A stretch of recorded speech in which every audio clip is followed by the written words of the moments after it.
Tréifsis fear a bhí ag fuireann amán na Gaillimhe na anéireann an 8údí. Ach nar a bhí ar a grúcha fuireann óg ocrocha trabhail le hubba de bradár bhliana bhí se na dhéon chaibhlinn teatar up. Bhí sort cosúil in chéile. Bhíidir fisiciúil agus bhíidir. Like when we were playing against them, we hated them and they hated us. We didn't like Galway beating us. There's no doubt about it. We didn't really like him at all. Yn 98 rhw Gael creif na heirin gan dar na bawtaí riamh. Eis a bheith fanacht ó 93 scór blian. A mu sé tá go leorráit faoin 98 bhfuil said ach bhí sé ítach. Bin é ré organ nach máin an Gaillimh na 8údí. People of Galway, we love you! Bhí chuide ach níor a gairí le hop an bhuaic sin a bhaint amach a ríist. Ó 98 snúdaíomh. Didn't get all the 21 titles, and they didn't have this last anything. They could leave that were good enough to win any game. That's nicely taken by Peter Malloy. Oh, it is a brilliant, easily the best possible. We contested the 4 national finals that were available to us. Lost every one of them. Things just not going to plan. What a shattering blow this is to Galway. Next year then was long because you were going into it. Ach an irid le Gaile bhí rí sinsead fós. We won numerous underage titles at under 21 and minor. It hadn't come true. It was going very bad. Agus Babs Keating in the one sto a trúd or a shantahi olam agus chushe. All I can remember is Babs on the telly. Never see him live, but I can remember him going around his bare feet. And T.O. English and Donny Neal. It took different qualities to be successful. We set about building up what we believe was a team. New change of attitude, I think, in Tipperary, and a very professional attitude. For it. Oh, he's left it behind him. Another chance for Donny O'Connell.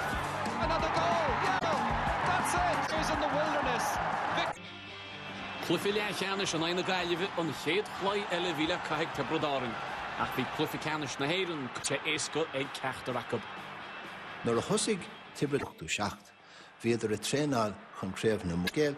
Bhí imróí na Gaillimhe a trénál chun créimh na héireann na bhuachad. I suppose after the hype of the Munster final, we probably hadn't come back down to earth. Just going to Croke Park was something we weren't used to. When Richard Stakelum said the famine was over, I think that's when we started getting motivated. We needed to keep Tipperary starved for another while. It was probably the most honest game of hurling that Tipperary and Galway had played. Bhí rud éigin faoi an stíl amán a bhí ag an bhfurin go mór dermot an onanas a bhí acu mar iran agus mar Gaillimh an like Finnerty. Bhí rud éigin faoi a stíl immerthe rá dá shellt nach pass is muid atá gceannas in it. Front of goal to Nicky English, goal not count. And for reasons how a free could have... The game itself against Galway, like, you got a lot of us said we had more iffy stuff, opportunities and the chances that... Racing down on Ken. It's a Galway goal by Anna. We had the edge, and Tip can say, we'll go back over the tape, I'll pull out 2 or 3 incidences where somebody ran out over a ball and that resulted in a point for Tipperary. We don't cry about that, so Tip shouldn't cry about that as well either. I can remember Sylvie Lenane heading up me on the way in, and if I didn't duck, and as far as what a great goal at the time, he didn't like see him scoring it. And I suppose in one sense it was bigger for us than it was Tipperary, because Galway would have been brought up on a kind of a famine of play gallant losers, so this was a big breakthrough for us. Galway have booked their passage for the All-Ireland final, beating Tipperary. Tá Big 3 Kilkenny agus Tipperary agus tá chuid so bhí sé iontach a ríis Big 3 agus an riméid iontach a bhí ar Gaile nuair sin goráise sin dianta. Ach bíad Gaile for Chancel Rolling. An gáclathe ceannis ribbe sin a chailúint, bhí the ré chun dul trí fallí chun an ceann son a bhainte amach dó féin. I've ever seen so far. We didn't mind if the final was 2 points to 1. The only thing that we wanted was that we were the 2 points. So Cooney, hand pass to in around to no lane, the shot, save by Kevin Gates to goal! When you win, there is that great euphoria, you feel on top of the world. An bblion dar gíon is a glufic canis na héireann na chasc, ba in chéadúir ag Tipperary ag 7 híon. Gorta go 8 bliana déag, agus chaidí se bheith amach chun na championí wola. Ní raibh cheist faoinis gur bhíod seo an dá ian omána a beár an éireann. We with one goal, and that was to keep our own throne and keep Tipperary off the throne as long as we could. This was it. We were 70 minutes away from... Úfachasach a bhí go leisteach, like, mar bhí nerid is steak, bhí Tipperdarna gar an chéad cheanna seachtainna déag go ruchtáil, bhí nóíocht idir an dá bhainisteoir, bhí Gaeilge gar a pair. Unreal in a hype between a year and a half. Babs and I were travelling together from Dublin now 1 hour. Our fans will be given that'll be part of it, and when the match will be on. That's Peter Finney breaking it up before Bobby Ryan can get back to put it in. Qualification there with Donny O'Connell, and Tony Keaney steps in as it's 11 points to 8. Ar nói bhí consbóin mar as cinnte gur chóla chuide go chólaí in the... It's gone in! Oh, it's not breaking down. It was called back. Time, and for reasons unknown to me. But I remember it as plainly as if it happened to have gone maybe 8 or 10 seconds before John had put it in the back of the net. So we can't quite cry about that. I do think the Really, it must be said between O'Connell going through the shot. There's just 2 points between them. Compelling contest, not over yet. John Conlon's on his knees. Even Tipperary pulled us back, I think, on 3 occasions to 1 point in the second half. We were still able to up the ante. And then we had the MasterCard. It would have been said under no circumstances, if no lane come in, that he's not to be allowed an inch of space. But he had that net. He just snuck around Conor O'Donovan and hit the ball to the back of the net, and it's all over. Thug sé mí. Long ball up to no lane. Bhí buile saoir ag Tipperdarin agus hasnicky English as McBonner. Tip looking for a goal. It's a penalty, I think. Nick English got a free. And he was wondering how much time was left, whether he go for the goal or whether he go for the point. You know, Sylvie was in the vicinity and he heard him ask him what time is left. Nicholas, you have 12 months now. Fabulous, 2 in a row. It's maybe 2. They have a lot of hard work to do, Jimmy. If they're men, they'll be back. If they're not, they don't deserve to win the All-Ireland. Right. Thank you, Michael. If we were men, we'd be back. But from having got over Tipperary again after such a tight, hard game and such a build-up before the game, thank God it's over. Every schoolboy dreams about.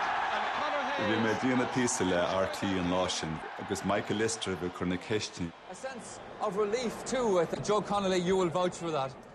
A chuile smaoine bhí agam smé síos ar telly. You're getting emotional about it, Joe. Yeah, but like, you know, it creates the 1980s for Galway. Even leid an Gael an Laochra bhí radio focaí transistor bagla teag agus leid is an chaithir dúirt me. I found out what was wrong with the radio, the battery was flooded. Regain your thoughts again. Díama a bhuaigh siad 8 seacht agus inis bhí rinár de réma ó thaobh sciilde, ó thaobh aclaíochta de, ó thaobh muoíine de, agus creidimh bhí gachrú dacha. Heis búna Gaeilge bhí ráflaíán gur a Cyril Farrell ní ra deireadh na homaíochta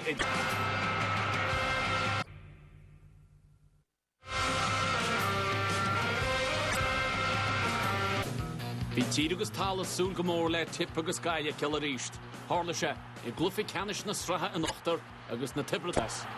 Hanwagmer Tipperdarin, lads, it's about time you stood up to those guys in the Gaeilge. Good see with 8 agus 8.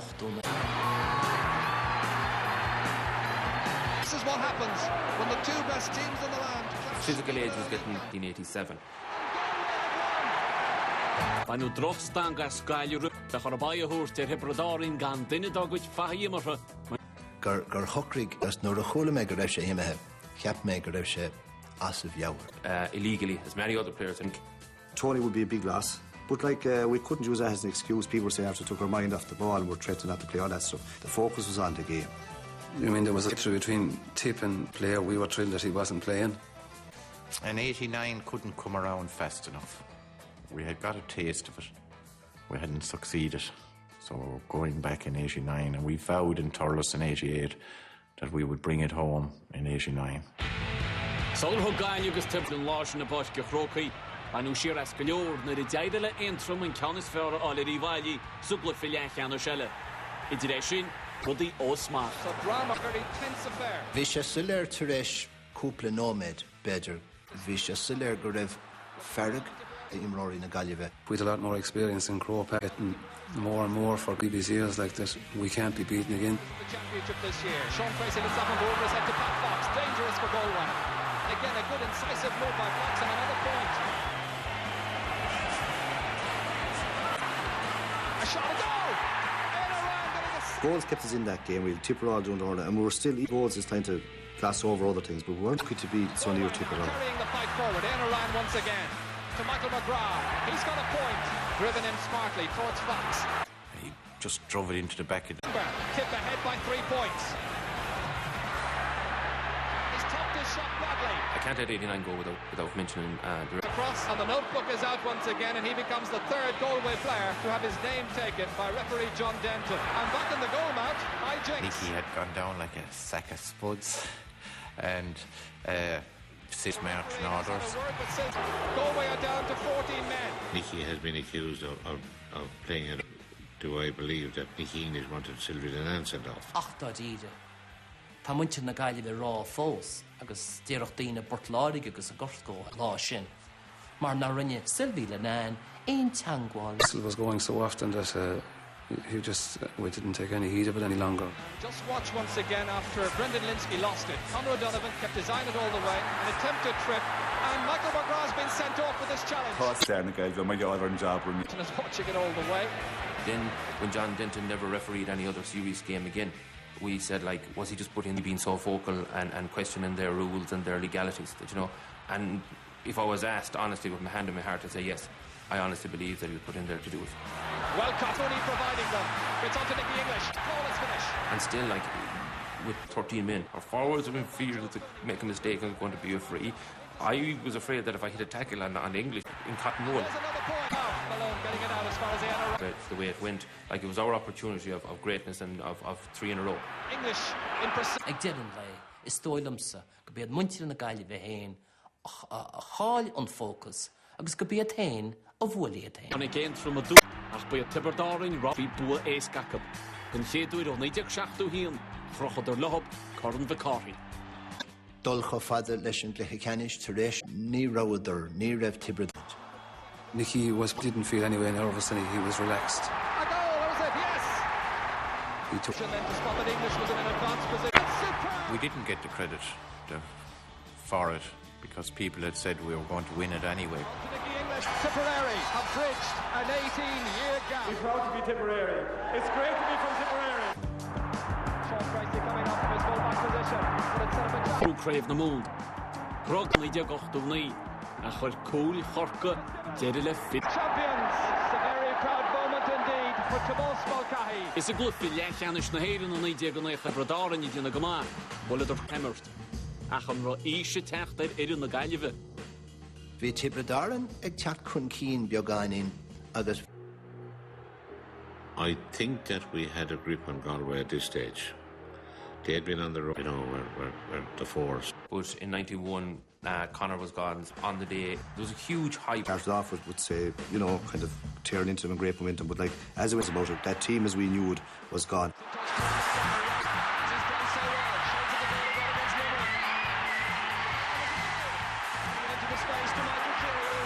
Michael Cleary cool má is denúméid san glyfa sin.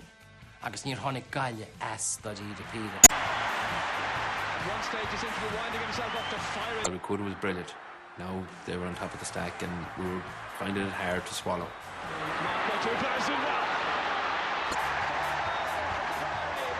Is a nish a bhí Tipperary i taspáint chomá agus a bhí siad. Agus da díad grúisiad an glyfa sin go héasca an éasca go deo agus da díad chuir siad deile leis an ré óga sin a bhí a Gaillimh.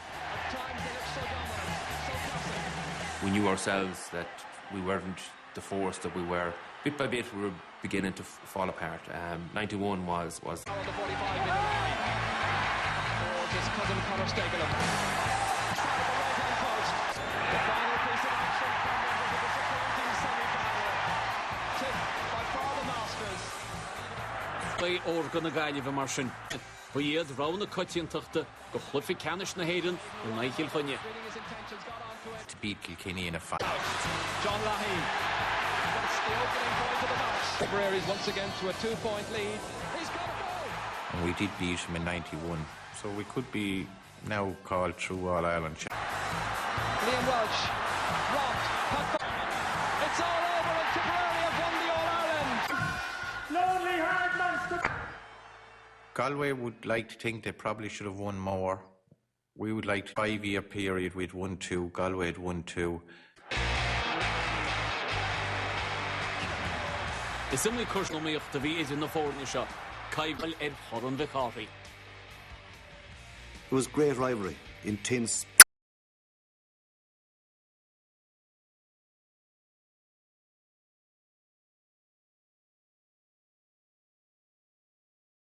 We always celebrated in style. My mother, of course I will, Mammy. She wouldn't see me for a week. Looking back, ask me in 85 and worked my way up to Tipperary and All-Ireland semi-final and semi-final, even to get a Dinton. And you know, I don't know how finished, I don't know which.